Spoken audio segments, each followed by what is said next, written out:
მესიმ თქვა რომ ფეხბურთი არ არის სირბილი, ფეხბურთი არ არის ტექნიკა, ფეხბურთი არ არის დარტყმა, ფეხბურთი არ არის მიზანი. ჩვენ გმირებზე რომ ვსაუბრობთ, ისინი ხომ თავის თავთან ბოლოს მარტო იყვნენ და სწირავდნენ თავის თავს.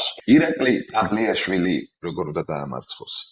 როგორ უნდა დაამარცხოს ყველა ის ჟურნალისტი, რომელიც არ აპირებს გაჩერებას? იმიტომ უნდა მას დიქტატორა რომ იცის, რომ დადგება მომენტი, რომელსაც ვერ გაუძლებს. ვერ გაუძლებს. იმიტომ რომ ეს ხალხი, რომელიც ახლა ინახავს აი ამ პროტესტის კერას, გადაიქცევა 10,000-ობით და 100,000-ობით იმავე წუთს, როგორც კი ბიძინა ივანიშვილი მომდევნო საბედისწერო ნაბიჯებს გადადგამს და მას არ აქვს გარანტია რომ გადარჩება, მან ეს იცის. ვახოს რაღაც უნდა მოუხერხოს. ახლა მან ძალიან კარგად იცის რომ აი 200-ჯერო ჩავსვას ციხეში. არაფერი არ შეიცვლება ამით ჩემთვის. მან ძალიან კარგად იცის რომ მე არ წავალ ამ ქვეყნიდან. არადა მას სჭირდება რომ მე წავიდე. მას სჭირდება რომ ირაკლი ტაბლიაშვილმა სამუდამოდ გამორთოს YouTube არხი. მას სჭირდება რომ ფორმულა გამოირთოს, იხულებს და შენ ვერ გაუძლებ ბიძინა ივანიშვილი ამას და დამარცხდები და შენი ბედი როგორც გამოიჭედება, შენი ბედის წერა რომელსაც ახლა შენ თვითონ ჭედავ. მე მივდიოდი და ვეცემოდი, ისე ვდგებოდი და მივდიოდი. ეს არის ჩვენი ბრძოლის დევიზი გამოხატული სხვა სიტყვით ბოლომდე.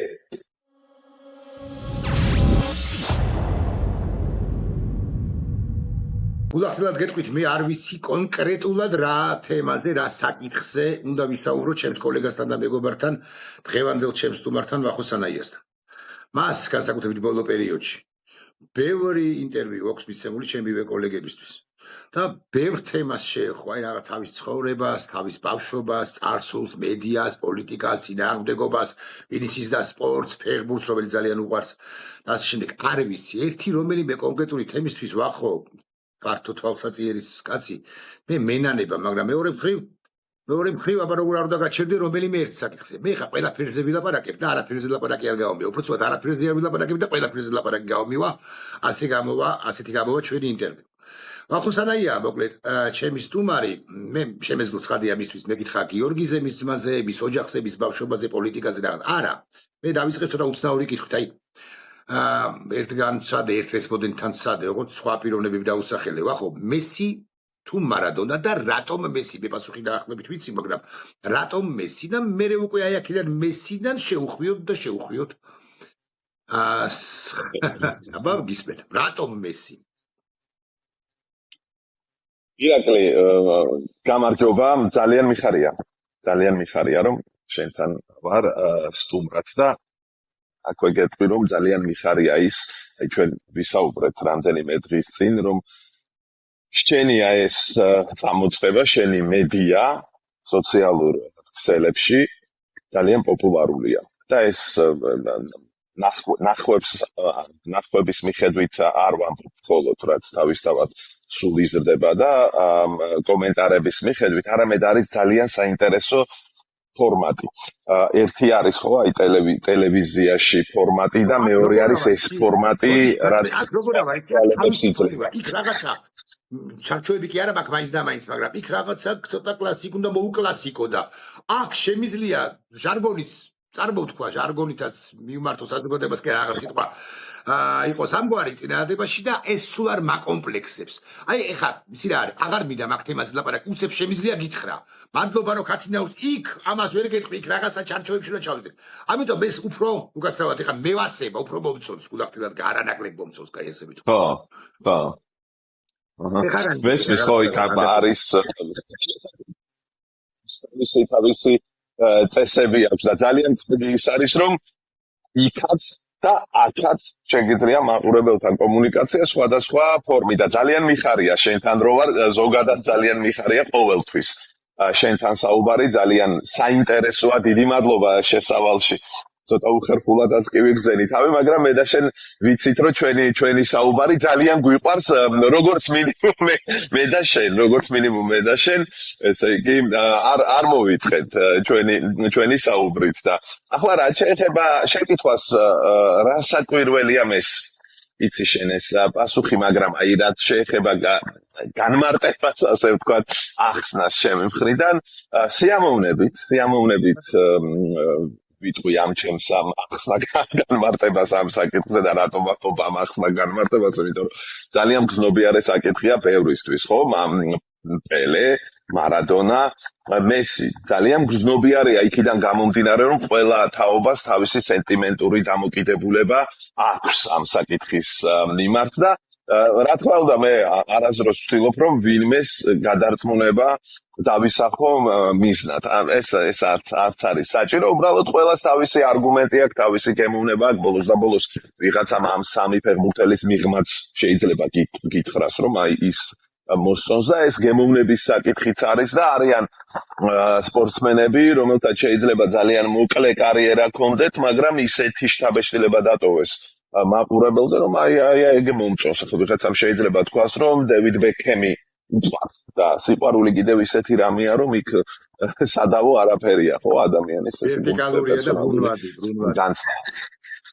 ვერტიკალურია და ბრუნვადი და ახლა რაც შეეხება მესის, ჩვენ რადგან საუბრობთ ფეხბურთის ისტორიაში სამ ყველაზე დიდ ფეხბურთელზე, პელეზე, მარადონასა და მესიზე, ამ კონკრეტულ შემთხვევაში მე აბსოლუტურად მესმის, რატომ მარადონა და მესი, რატომ დასვია ასე შეკითხვა და სწორედ ამას ვუპასუხებ. ახლა ჩვენ თუ ავიღებთ ფეხბურთელებს არა სტატისტიკის მიხედვით, ირაკლი, რომელიც მესისნაირი იმორს გენიუსს ასევე არა აქვს თუ ტიტულებს შევადარებ და ასე შემდეგ, ამიტომ სტატისტიკას გადავდებ გვერდით, მიღწევებს ინდივიდუალურს გადავდებ გვერდით, სხვადასხვა ეპოქა იყო და შეგვიძლია ამასაც ახსნა მოუძებნოთ, მაგრამ ჩემთვის სტატისტიკა არ არის მხოლოდ საზომი.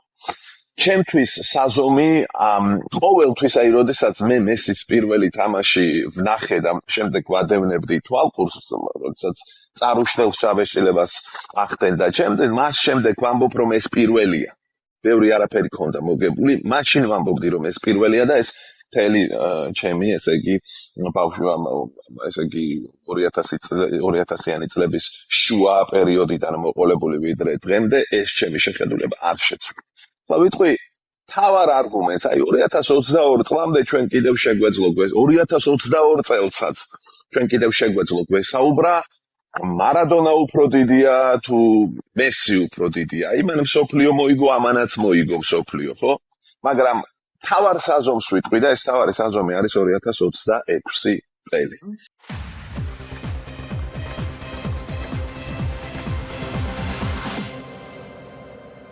გადაცემის პარტნიორია კოკა-კოლა.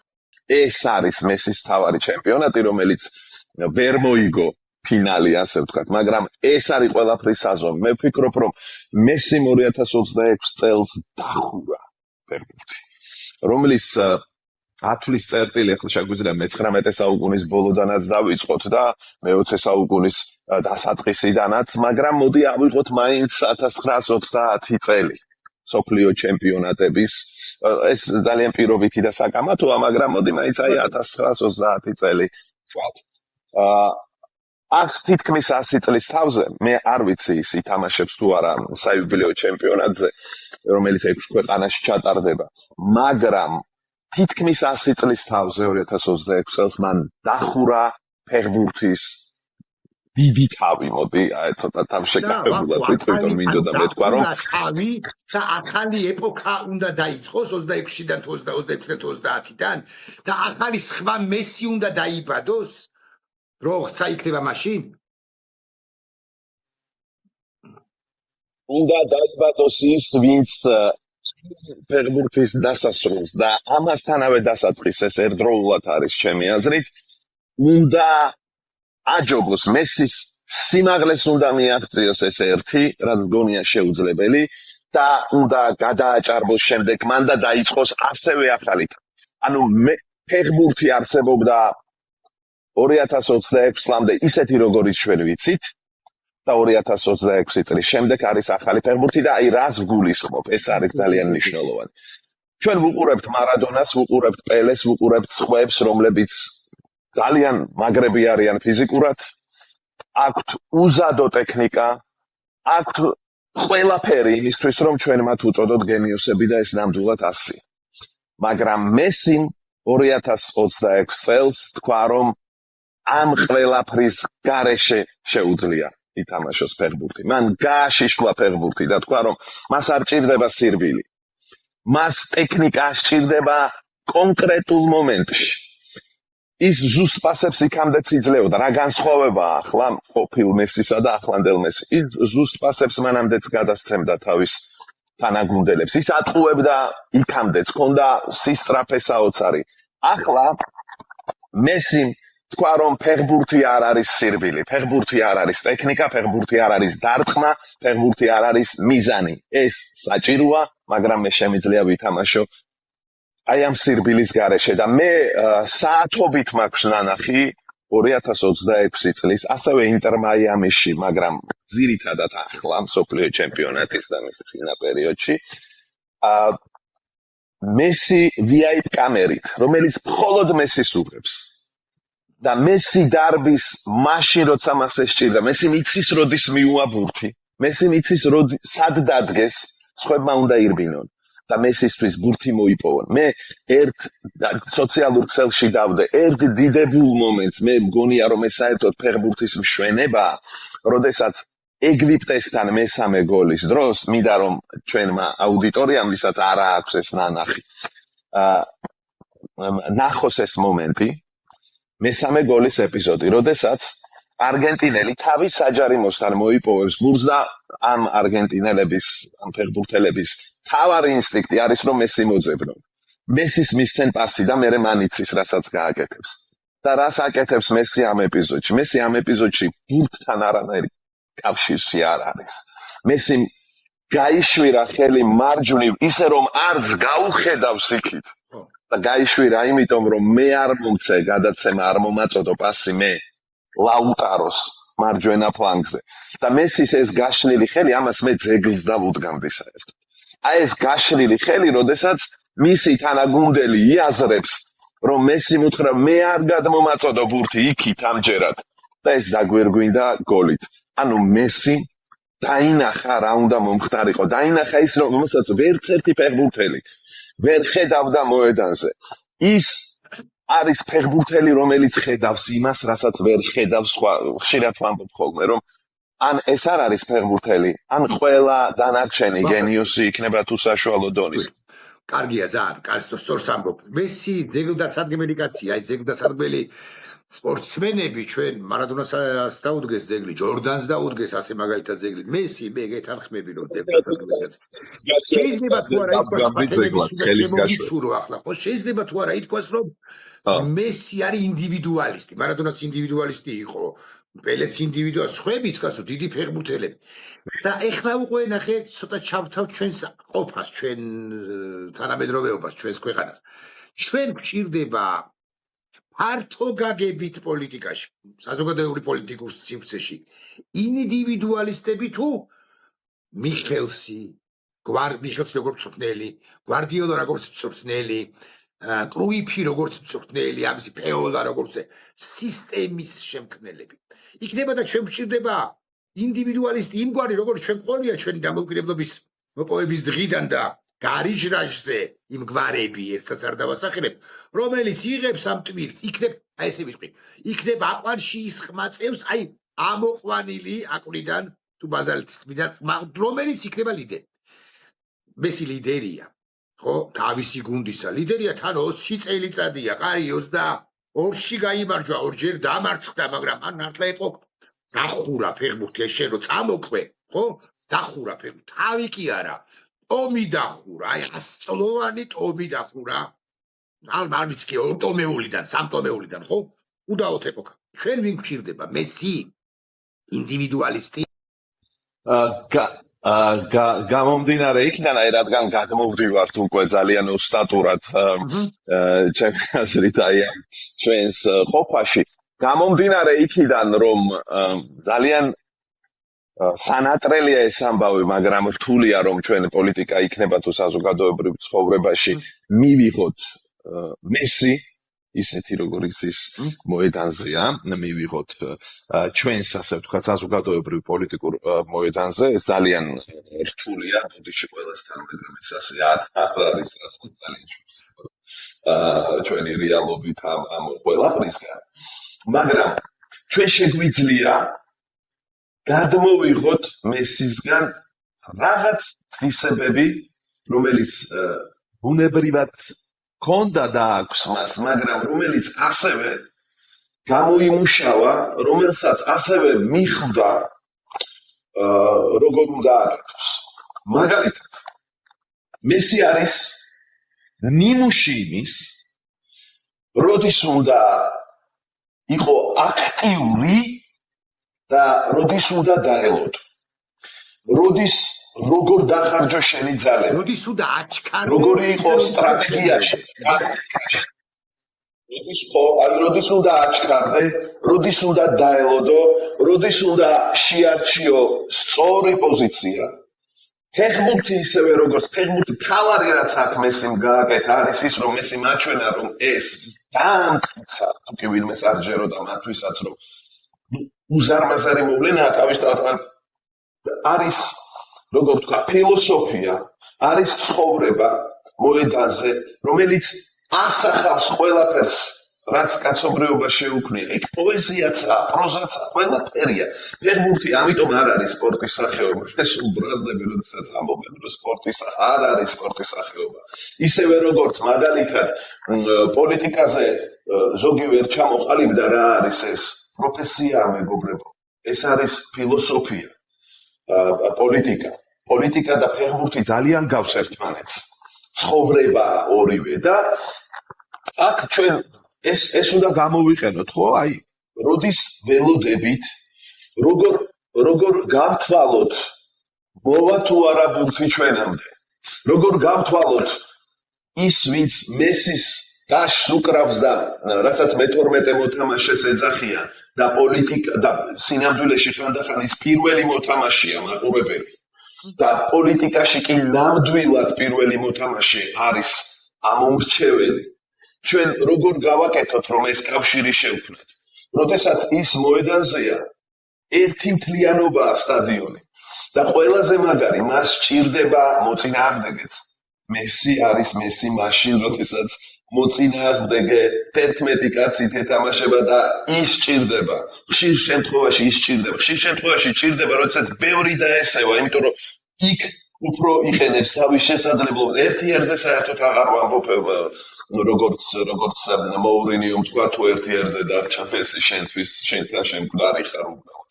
ამიტომ პოლიტიკაში შენ უნდა გადმოიტანო ბევრი რამ, მათ შორის მიხელსი უნდა გადმოიტანო ტოტალური ფეხბურთი უნდა გადმოიტანო, გვარდიოლა უნდა გადმოიტანო, ბევრი რამ შეგიძლია გადმოიტანო. იმიტომ რომ ეს ორივე არის ფილოსოფია და ახლა დავსვამ რიტორიკულ შეკითხვას კეთდება კი ეს ჩვენთან, როცა საჭიროა ტოტალური პოლიტიკა, ასე ვთქვათ, ფეხბურთის ნაცვლად ახლა ჩავსვათ. ტოტალური პოლიტიკა. ინდივიდუალისტა არასწორ თამაშს პირიქითაც ხდება. ცოტა ხნის წინ შენ ძალიან საინტერესოა ჩემი აზრით პარალელი შედარება, რა ვიცი, ანალოგი. პოეზიაც ახსენე, ამ პოეზიასაც რეპლიკის სახით, რემარკის სახით აქვს თავისი პოლიტიკა, არსებობს აი პოეტიკის პოლიტიკა, ხო? იმიტომ რომ ცალკეული ავტორები, მათ შორის ჩვენებიც, ხო? ქართველები, ისინი სწორედ პოლიტიკურ გზავნილს შეფარვით, მაგრამ აგზავნიდნენ, აი გალაქტიონი არაერთხელ, ხო, შენ ვიცი რომ გიყვარს გალაქტიონი, ჩემი არ იყოს უგზავნიდა, ხო, დროშები ჩქარა არის, ხო, მერანი ბარათაშვილის არის პოლიტიკური გზავნილი, ხო, ბარათაშვილს რომ გადავწყვეტ. კარგი. ეხლა ესე მესის ვილაპარაკოთ, მაგრამ მაინც მესი ღვინოა, ხო? მაგრამ ირაკლი შეიძლება კი, ბრძანე. შეიძლება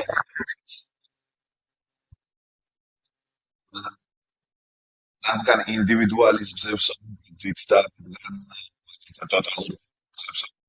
ეს შეუთავსებელი კი არ არის ახსებს ხოლმე ერთმანეთს, მაგრამ აი მესის შემთხვევაში რომელსაც შეუძლია ეს მარტოს გააკეთოს. მარტოს ყველა განარჩენი გამოიხენოს ამაში, თავისიანი თუ სხვისიანი. გალაქტიონი რომელიც აი არსებობს პოეზია ზოგადად ინდივიდუალური რამეა, ხო, მაგრამ არსებობს ხოლმე რაღაც პოეტთა გაერთიანებები და ჩვენი ბევრი კარგი პოეტი რაღაც გაერთიანებებში იყო, მაგრამ ეს სხვაგანი იყო, ანუ როდესაც გალაქტიონზე ვსაუბრობთ, როდესაც მესიზე ვსაუბრობთ, ეს ისეთი სიმაღლეა, რომ იქ ინდივიდუალიზმის სიტყვა კოლექტივი, ერთიანობა, დაშლა, გაერთიანება, ამის მიღმა არიან ეს. თუმცა, როგორც თქვი, ჩვენ შეგვიძლია რაღაც გადმოვიღოთ, რაღაც ისეთი, რასაც შეიძლება, რაღაც 5%-ით მაინც შევწვდეთ. ეს ორი საერთოდ სხვა განსხვავებით შემიძლია გავაცნობთ და მეცი არა მარტო ორი არა სხვებიც არიან ცხადია ეხლა მოწყვეტილად მაგრამ მოწყვეტილების არიან რა თქმა უნდა მაგრამ რადგან ამ ორზე მივედით ახლა მიღმა არიან მაგრამ ჩემთვის ეს ორი არის ორჯერ მოგიწია პატიმრობა ხო 4 კედელში ამათზე ფიქრობდი რაზე ფიქრობდი კიდე მაგალითად ფიქრობდი თუ არა იმაზე რომ ეს ჩვენი აი კარგი მე გავუმხელ მაყურებელს ამ არის 3 თვის წინ მე დავახოს ვისაუბრია გალაქტიონზე რაღაც და ვახო მიხსენა თამაზ გინტურზე ხო არ გიფიქრი ჩვენ სულ ვახსენებთ გიორგი ანწუხელიძეს უდაოდ სახსენებელ კაცს უდაოდ მთელი ქართული საზოგადოება მეც რაღაც ჩემ პროფაილის ფოტოზე თუ რაღაცაზე გიორგი ანწუხელიძე უდავია მაგრამ თამაზ გინტურის ფენომენზე არ გიფიქრია აი 4 კედელში არ 4 კედელს მიიღება თამაზ გინტური მესია თამაზ გინტური თავისი კაცობით ერთი ქმედებით ერთი აი რო შეანგრია ხო ის კარი და წარმოთქვა იმ წარმოთქმულითაც კი სწორედაც რომ ამ გზაზეა ეხა მასშტაბში შეიძლება მესია მხოლოდ მაგრამ უყურე აი ამ ჩვენს მასშტაბში ჩვენ წინამდვილეში ისაკეთებთ იმგვარად არაორდინალურ რამეს რაც უდაოდ გადახვება თაობებს აი თამაზ გინტურის ფენომენზე ველაპარაკი და შენს ფიქრებზე იმ საპატიმროში რომელშიც ორჯერ იყავ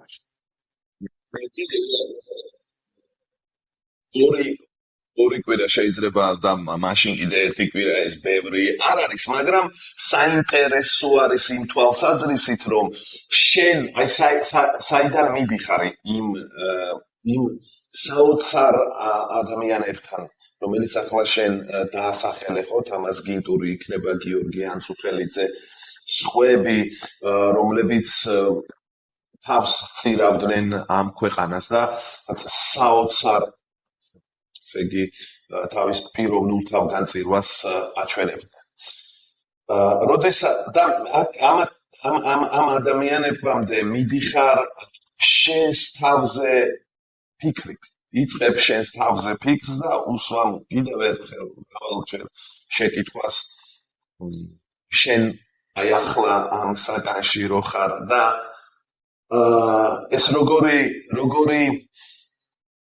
სწორი სიტყვა მინდა შევარჩიო როგორ არაფერია იმასთან შედარებით რა ხალხზეც ახლა ჩვენ ვსაუბრობთ და რომლებიც მინდა ასევე ვახსენო ისინი რომლებიც საპატიმროებში სხედან ახლა ინგლისის პატიმრები პოლიტპატიმრები აი აქედან შენს თავს რომ დაუფიქრდები და შენს თავს ეტყვი რომ თუ მეტს არ უნდა აკეთებდე, თუ შენ უფრო მეტი ვერ უნდა შეძლო გარეთ როცა ხარ, რომ ეს ადამიანები ყველამ ერთად ჩვენ გამოვიყვანოთ, დავიხსნათ ამ საპატიმროებიდან. ამაზე ფიქრობ და შემდეგ მიდიხარ იმ გიგანტური მასშტაბის ფიგურებამდე ფიქრით, რომლებიც შენ ახსენე ირაკლი. ეს მუდმივი ფიქრია იქ. ანუ აქ საფრთხეზე არ არის მხოლოდ ლაპარაკი, როდესაც გარეთ ხარ, როდესაც განმარტოვდები თუნდაც ოთახში შენ ვერ იბრძოლებ, თუკი ამ ხალხზე არ ფიქრობ. ეს ხალხია, რომელიც გზას გაჩვენებს, იმიტომ რომ ეს მათი გზა არის ყველაზე სწორი. ანუ შენ რომ აი ჩვენი ეს მებრძოლი ადამიანები, რომლებიც 630 დღეა ყოველდღე ქუჩაში დგანან. რა არის მათი мотиваცია, ხო? ერთი ის რომ აი ამ ბოროტებას დაუპირისპირდება, რა აძლევს მათ ძალას? ეს აძლევს ჩვენი წარსული, უახლესი თუ უძველესი. ეს თუ არ არის შენ უკან თუ არ არიან ის გმირები, შენ ამას ვერ გრძნობ. და ვერ გრძნობ იმას, რამდენად მეტი გააკეთა იმ ხალხმა ამ ქვეყნისთვის. დიახ, როგორ უიმედო სიტუაციაში სწირავდნენ თავს, იმიტომ რომ მათ ასე სჯეროდათ. ჩვენ გმირებზე რომ ვსაუბრობთ, ისინი ხომ თავის თავთან ბოლოს მარტო იყვნენ და სწირავდნენ თავის თავს. ეს უდიდესი ფენომენია, ხო, ეს გმირობის ის წამი, როდესაც ადამიანს სხვანაირად არ შეუძლია მოქცევა. თუ არა ისე, როგორც აი ჩვენს გმირებს. როგორც არ შეძლო და ვერ შეძლო ხტენებულმა თამას გინტურმა იგივე გიორგი აწუხელიძე და კიდევ ათეულობით, მაგრამ აქ არის კიდევ ერთი ფენომენი, გადარჩენილი თამას გინტურები, ჯერაც ცოცხალი. ხო, თამას გინტური ახლა ზოგადი სახელია, გადარჩენილი გიორგი აწუხელიძეები. აი ირაკლი ლომოურს რო უყურებ ამ ასე რომ ამბობენ ხოლმე შეზღუდული შესაძლებლობით. მოკლედ ჯანმრთელობა შერყეულ კაცს, რომელიც დადის ყოველ დღე რუსთაველის განძილზე და ხვდები, რომ აი სიამეები ცხოვრებისა 47,498 ლარი მიღებული ჩვენი ბჭყალებში კოლეგის, ან ნებისმიერი კონფორმისტის, ან ნებისმიერი კონფორმიზმიდან კონფორმისტობამდე წასული გვარების დასახელების გარეშე არაფერია, იმიტომ რომ გაცილების ჯობს რომ ირაკლი ლომოურს ჩახედო თვალებში და მან შემოგხედოს და გითხრას რომ მადლობა რომ ხან ზოგადად ვიტყვი ხო, მადლობა რომ ვართ აქ. ვართ მიუხედავად იმისა რომ შეიძლება გვიჭირს კი მათ შორის ფსიქოლოგიურად, ფიზიკურადაც ლომოურზე ნაკლებად, მაგრამ ფიზიკურად. მაგრამ ეს კაცი რაღა იმით ის საყრდენია, ბოდია, ორიენტირია, რაღაცაა და შენ გძნობ მის წინაშეც პასუხისგებლობას და შენი შვილების წინაშე, სანის წინაშე პასუხისგებლობას და შენი შვილების ყველა წინაშე გძნობ პასუხისგებლობას, ამის დედავატირე. თუ არ გავედი ნუ შაბათის მარშზე თუ არ გავწერე, ვახოც მაკითხვა მაქვს. აქედან გამომდინარე ჩვენი პროფესიის ადამიანები, ოდენ ამ პროფესიის ადამიანები ვართ, თუ რაღაცა განგებამ დაგვაკისრა და გვითხრა რომ კი ამ პროფესიაში ვართ, მაგრამ მეორე მხრივ ეს ცოტა დივიძია. ხომ არა. პირველ ყოვლისა ხომ არ ვართ მოქალაქეები, რომლებმაც სწორი პოზიცია უნდა დავახსნათ. შენ საავტორო გადაცემაში ახლა მე კორესპონდენტებს არ გულისხმობ, რომლებაც ნიუსი უნდა გადმოსცენ, აი საავტორო გადაცემაში, შენს ტექსტში, შენს ემოციაში, შენს შეძახილში, შენს უმარში. აი მითხარი, ამ პროფესიით ავართ ოდენ შემოსილები თუ კიდევ უფრო ფართო საბურველი თუ ცაკ ხურავს, ასე ვიტყვი. მე ასე გიპასუხებდი. ერთი მხრივ ნორმალურ სიტუაციაშიც რასაკვირველია, ჩვენ ვისაც საავტორო გადაცემები მიყავს, გვაქვს რა თქმა უნდა ჩვენი პოზიციის გამახატვის ესე იგი ყოველგვარი უფლება ნორმალურ სიტუაციაშიც კი. ორდინალურში. აბსოლუტურად ნორმალურ. აი ახლა როდესაც ქვეყანა მიიყვანეს კატასტროფულ მდგომარეობამდე და ჩვენ რა თქმა უნდა მოქალაქეები ვართ და ჩვენს პროფესიას რატო ვერ ვსახურებთ ზოგადად? ხო, იმიტომ რომ სიმართლე იცოდეს საზოგადოებამ და ჟურნალისტს ისევ როგორც ყველა სხვას უყვარს თავისი ქვეყანა და საქმეზე როდესაც მიდგება, მან უნდა იზრუნოს იმაზე, რომ გადაარჩინოს ეს ქვეყანა თავისი, როგორ თქვა, თავისი შესაძლებლობების მიხედვით, ხო, როდესაც ბევრი არიან ადამიანები, რომლებიც სხვადასხვა პროფესიის, რომელთაც უნდა გადაარჩინოს ეს ქვეყანა, რასაკვირველია, მისთვის ძალა არ უნდა დავიშუროთ, იმიტომ რომ ჩვენ ვართ საერთო არაორდინარულ სიტუაციაში. აი ორდინარულშიც ისია, როგორც ასე ორდინარულ სიტუაციაში ეს კიდევ დამატებით როდესაც მიიღეს კანონი, რომ აი თქვენ გზაზე არ უნდა გადახვიდეთ. და ეს არის კანონი, რომელიც ადამიანის ფუნდამენტურ უფლებებს ლახავს, ზღუდავს და გრძალავს. პირველსავე დღეს ირაკლი, პირველსავე დღეს, როგორც კი ეს ეგრეთ წოდებული კანონი აღმოქმედეს, მე დემონსტრაციულად გადავედი სამანქანო გზაზე. დემონსტრაციულად. იმიტომ რომ ამით მე ვთქვი, რომ მე არ ვაღიარებ ამ კანონს. მე როგორც ჟურნალისტმა და მოქალაქემ ვაჩვენე, რომ ეს კანონი არის უსამართლო და უკანონო. და გნებავთ ჟურნალისტი ვიყო იმ მომენტში და გნებავთ მოქალაქე აი ამ არაორდინარულ სიტუაციაში, მე სიმართლე უნდა მეთქვა აუდიტორიისთვის და ამ გზით ვუთხარი სიმართლე. მარტო ეკრანიდან ამ გზითაც ვუთხარი. აი ახლა მე მინდა მოვიყვანო ერთი მაგალითი, მე ამაზე სოციალურ ქსელში კარგა ხნის წინ დავწერე კიდეც. მზია ამაღლობელი, რომელიც უსამართლოდ ზის ციხეში, მე ვთქვი, რომ მზია ამაღლობელი, როგორც სინდისის პატიმარი, ასევე არის პროფესიულ მივლინებაში. იმიტომ რომ ვერც ერთი რეპორტაჟი, ვერც ერთი სტატია ვერ ამხელდა რეჟიმს ისე, როგორც ეს გააკეთა მზიამ თავის პატიმრობაში ყოფმა ადამიანმა, რომელმაც ამხილა სისტემა მის ყველა ეტაპზე და რა არის ჟურნალისტის პროფესია? ხილება ყველა მანკიერების. და მზიამ ეს გააკეთა როგორც სინდისის პატიმარმა, რომელიც სისტემის შიგნით აღმოჩნდა.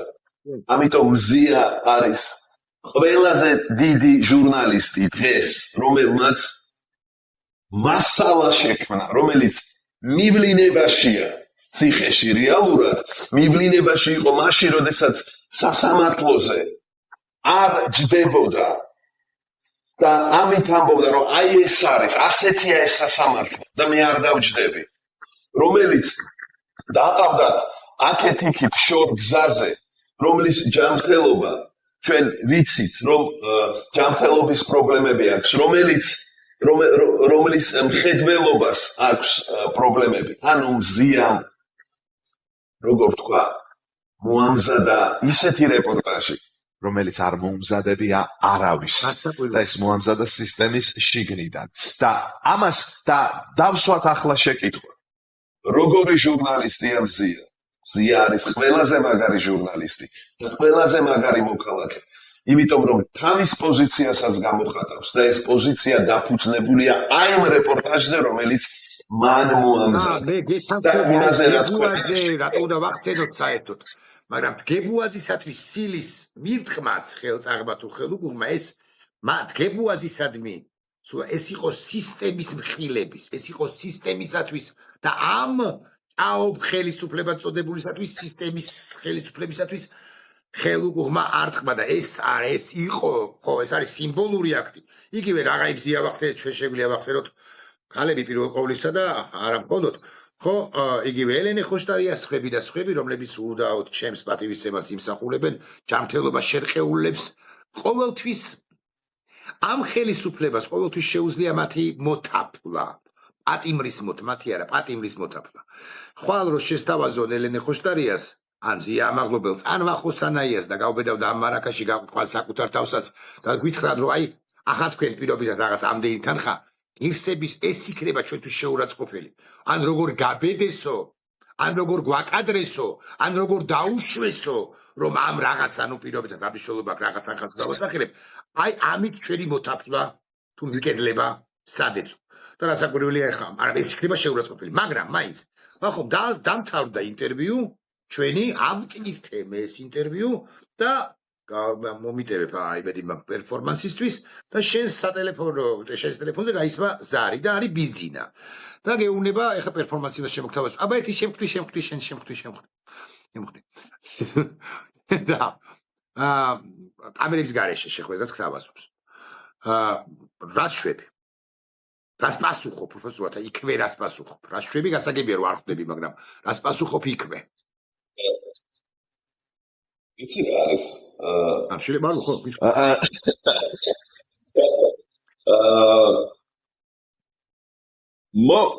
მოვიდეს, ესე იგი თუ მან დარეკა, მას შეიძლება. შენ მოგითქო ეტყვი ხო? მოვიდეს. მე შეხვედრის პრობლემა არ მაქვს თანხმობის. მაგრამ მე ვეთქვი რატომ დამარცხდება ის. მე მითხარი, რატომ და მე დამარცხდება ვეტყვი, ის? შენ სულ ბოდიში ბარემ დავამატებ. შენ სულ უფრო ოპტიმისტურ ხასიათზე ხარ თუ ბზარიშ ხანდახარ შეგეპარება ხოლმე. ხმაში. არა, არასოდეს. არ შემპარვია იწვი და არ შემეპარება. მე არ ვაკეთებ ხოლმე პროგნოზებს თარიღებს აკავშირებით, როგორც წესი და მოვლენების შესაძლო განვითარების სცენარები შეიძლება ჩემს გონებაში არსებობდეს რა როგორ იქნება. მაგრამ თავარი არსებობს ჩემს გონებაში. ფინალი იქნება ივანიშვილის დამარცხება. რას ცდილობს ის? რის გაკეთებას ცდილობს? რომ დახუროს ქვეყანა მთლიანად. გაანადგუროს ყველანაირი აზრი, თავისუფალი აზრი. ქვეყანა საბოლოოდ, ბეჭედ დარტყმულად შეიყვანოს რუსეთის გავლენა, რომელიც უზარმაზარი არის.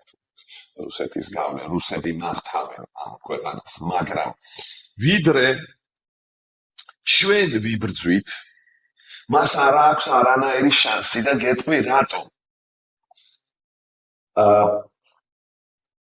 როგორ უნდა დაამარცხოს მაგალითად ის პროტესტი, რომელიც არის უწყვეტი და თბილისის ქუჩებში. ირაკლი ტაბლიაშვილი როგორ უნდა დაამარცხოს? როგორ უნდა დაამარცხოს ყველა ის ჟურნალისტი, რომელიც არ აპირებს გაჩერებას? მისი მმართველობა თუ არ იქცა ის დასრულებულ დიქტატურად და გასრულებს პროცესი შენ. იმიტომ უნდა მას დიქტატურა რომ იცის, რომ დადგება მომენტი, რომელსაც ვერ გაუძლებს. ანუ მას შესასრულებელი აქვს ისეთი დავალებები და ისეთი ამოცანა, რომელსაც ვერ გაუძლებს. იმიტომ რომ ეს ხალხი, რომელიც ახლა ინახავს აი ამ პროტესტის კერას, გადაიქცევა 10,000-ობით და 100,000-ობით იმავე წუთს, როგორც კი ბიძინა ივანიშვილი მომდევნო საბედისწერო ნაბიჯებს გადადგამს და მას არ აქვს გარანტია რომ გადარჩება, მან ეს იცის. და რას ცდილობს ახლა?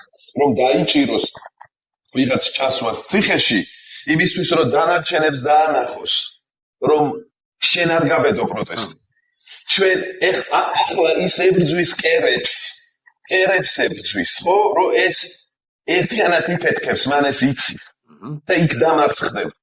ამიტომ ირაკლი ტაბლიაშვილს რაღაც უნდა მოუხერხოს და რა უნდა მოუხერხოს ირაკლი ტაბლიაშვილს აგერ ზის და იბრძვის თავისი სიტყვით. ვახოს რაღაც უნდა მოუხერხოს. ახლა მან ძალიან კარგად იცის რომ აი 200-ჯერ რო ჩავსვას ციხეში არაფერი არ შეიცვლება ამით ჩემთვის. მან ძალიან კარგად იცის რომ მე არ წავალ ამ ქვეყნიდან. არა და მას სჭირდება რომ მე წავიდე.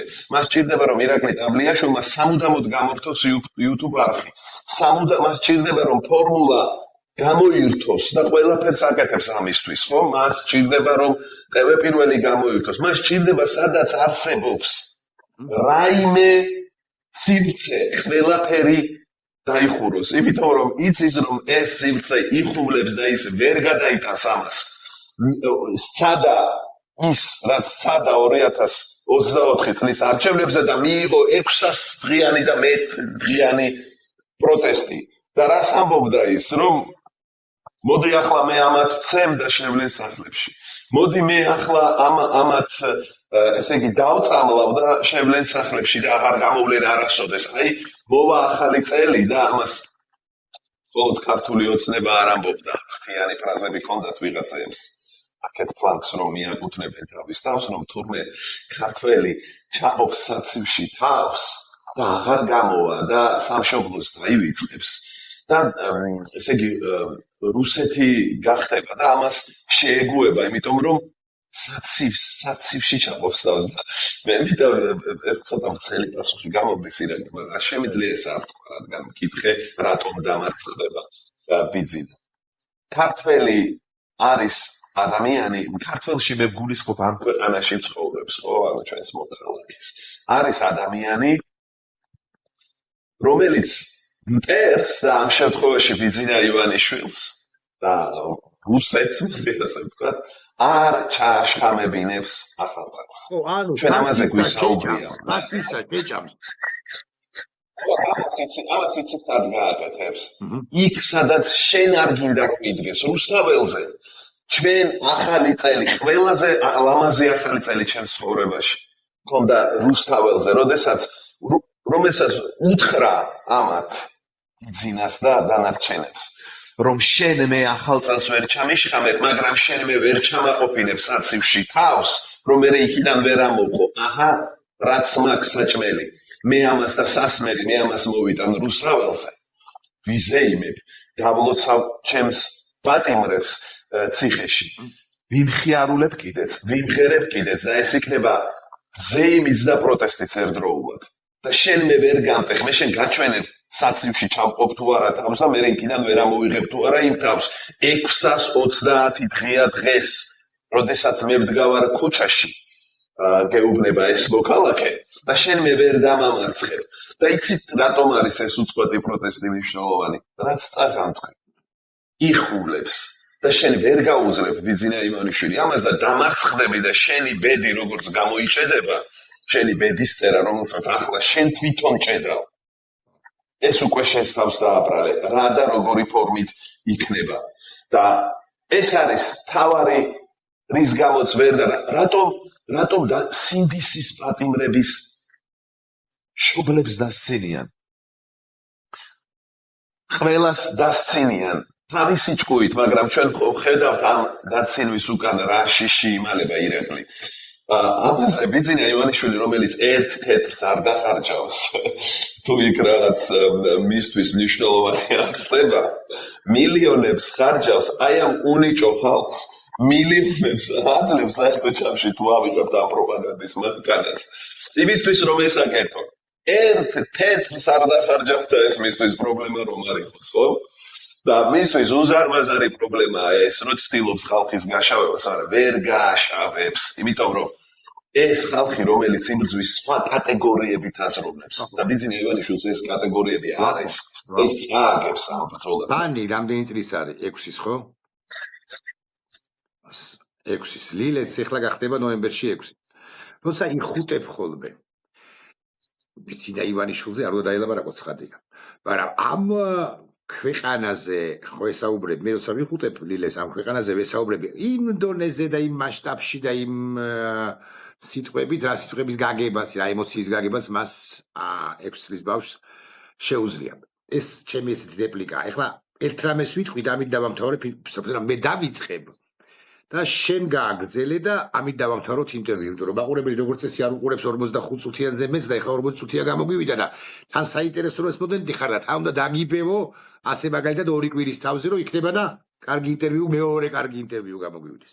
შუიდან ვიწყებ და დარწმუნებული ვარ ამყვები ჩუმად ვიღაც მღერის მთაზე რა ძალა ამ ტკბილ ხმაში არსად ისე არ მღერია როგორც აქ ამ ქვეყანაში ხო არსად ისე არ მღერია როგორც აქ ამ ქვეყანაში განაგრძე და გვიგია თქვა ერთი ლექსი ირაკლი პროზით რომელშიც პოეზია არის ჩემი აი სანი ახსენეში კი რა არის ნიშნავენ სანი რომელსაც ვცდილობთ რომ რაღაცნაირად ავარიდოთ ეს უარყოფითი ენერგია რაც ხდება მაგრამ ის ხომ სვამს შეკითხვებს რომ აი რა ხდება მაგალითად მამასთან დაკავშირებით და ისმენს ეს ყველაფერი ესმის და თანამედროვე ტექნოლოგიებსაც ითვისებს და ტელეფონთანაც რაღაც დოზით მეგობრობს და მოკლედ იცის ეს ყველაფერი ხო მაგრამ ახსნა საჭიროა მაგალითად მამა რატო შეიძლება არ იყოს 2 კვირით საათში ჩვენ ვეუბნებით ხო ანუ ჩვენ მშობლები ამ შემთხვევაში გამოვედი შემდეგ როდესაც ვნახე რომ და აი ამ დაჭერის კადრებს კიდევ და მანამდე ჩემი მეუღლე და ოჯახის წევრები მაგრამ აქ ერთ საინტერესო ამბავი მოხდა სანი სიგი ჩვენი ოჯახის წევრებმა წაიყვანეს სასეირნოდ მაშინ როდესაც ეს ამბავი დაჭერის ამბავი აქ მოხდებოდა რომ რენე ხამაურიც დაბრუნდა აივანზე ბჭობდნენ თამუნა და ჩემი მეგობრები, რომ როგორ უთხრათ ახლა სანის ეს. დამასობაში ტელევიზორი დარჩენიათ ჩართული სანი. წაიკითხა ტიტრებშიც და კადრებსაც უყურებ და რაც მოხდა და აივანზე გავიდა და იქით უთხრა მათ, მაგრამ აი ეს წაიკითხა. თქვი, რატომ გავამახვილე ამაზე ყურადღება ირეკლი. წაიკითხა სანიმ, იმიტომ რომ სანიმ წერა კითხვა ისწავლა პრაქტიკულად ციხეში ელენე ხოშტარიასთან მიმოწერით. აი ეს არის ჩემთვის პოეზიაც და ყველაფერიც. ელენე და სანის აქვთ ესე იგი წერილობითი კომუნიკაცია პატიმრობაში მყოფ ელენეს, რომელიც იქიდან წერილებს უგზავნის, ნახატებს უგზავნის, შემდეგ სანი ამას აქ აფერადებს, იქით წერილებს უგზავნის, აი სანის ნაწილ მეც გამომიგზავნა სანი საკანში. აი ჩემთვის ეს ჩემი აზრით, იცი, ძალიან მძიმეა ერთი მხრივ, რომ ბავშვებს რატო უნდა უწევდეთ ცხოვრება აი ამ პირობებში. მაგრამ ეს ჩვენი რეალობაა, ხო? ირაკლი და ჩვენ გვიწევს ამაზე ვესაუბროთ და ჩვენ გვიწევს ვესაუბროთ ბევრ სხვა რამეზე კიდევ აღსულიდან და მათ შორის იმაზე აღსულიდან ვიდრე მომავლამდე თუ მომავალი შატვით ეს მომავალი ხო დაუსრულებელია ხო მაყურებელს მინდა აუხსნა და მეთანხმება ვახო რომ ჩვენ სადია ვიბრძვით საკუთარი თავისთვის ამ ქვეყნის ამ დღევანდელი ქვეყნა ვიბრძვით მომავალი სანი ლილე ხო არის მომავალი თავ მაგრამ ასევე ვიბრძვით აი ვიღაცა პათეტიკად ჩამithვლის ამას წარსულისთვის აი ტიპებისთვის რომლებიც ადამიანების ტიპები უკაცრავად ხო აი ადამიანებისთვის ვინც ფუძემ დააფუძნა ეს ქვეყანა და ვინც მაგალითი მოგცა ხო რაღა აი ვიღაცამ დაწერა დამეხსენი ჭრილოელო და ვიღაცამ დაწერა ღმერთთან მისთვის ვლაპარაკობ რომ წარმოძღვეწინა ერთსა ხო ვიღაცამ დაწერა ხსენებული გურიის თები ოღონდ ეს ცნობილები დავასახელე ერთ შემთხვევაში აკაკი ილია და გალაქტიონი მაგრამ უცნობებიც არიან და ვინიც ის და უფრო დიდებიც კი არა უფრო ავას ბევრიც ხო ვიდრე ვინც ის კი არა ნამდვილად ვინც აქა მომდეო ესე რომ ამბობენ მოიტანა ეს ქვეყანა ახო უღრმესი მადლობა და აი გულიანი მადლობა შენ იმიტომ რომ მე დავგეგმე წინასწარ ერთი ისა და გადადებული მაქვს შენთვის წულუკიძეების თეთრა რო იცოდე აქ ჩარდახში ანუ ჩემს იმაში და ისე ბოლოს როდის წარმოთქმის ადგილზე ეგრაფაკის პასუხია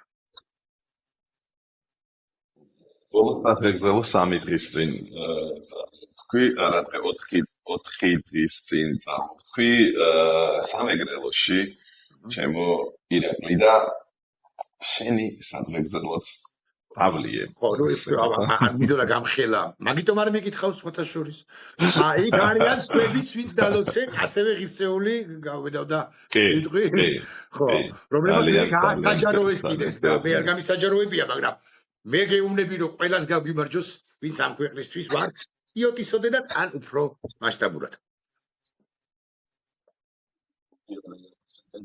დიონიცე სრულად შენ შუქ სიხსნე და სიბნელეს ლეწავს საქართველოს მოსეცა აი ეს არის ძალიან მნიშვნელოვანი რა და ასევე გალაქტიონი რომელიც თავის ლექსში ამბობს მე მივდიოდი და ვეცემოდი ისე ვდგებოდი და მივდიოდი აი ეს არის ჩვენი ბრძოლის დევიზი გამოხატული სხვა სიტყვით ბოლომდე ვახო სანაია იყო ჩემი სტუმარი უღრმესი მადლობა ვახო გავიმარჯვებთ უთუოდ და უსათუოდ აბა სხვამ როგორ უნდა გაიმარჯვოს ამ ქვეყანაში მადლობა შენ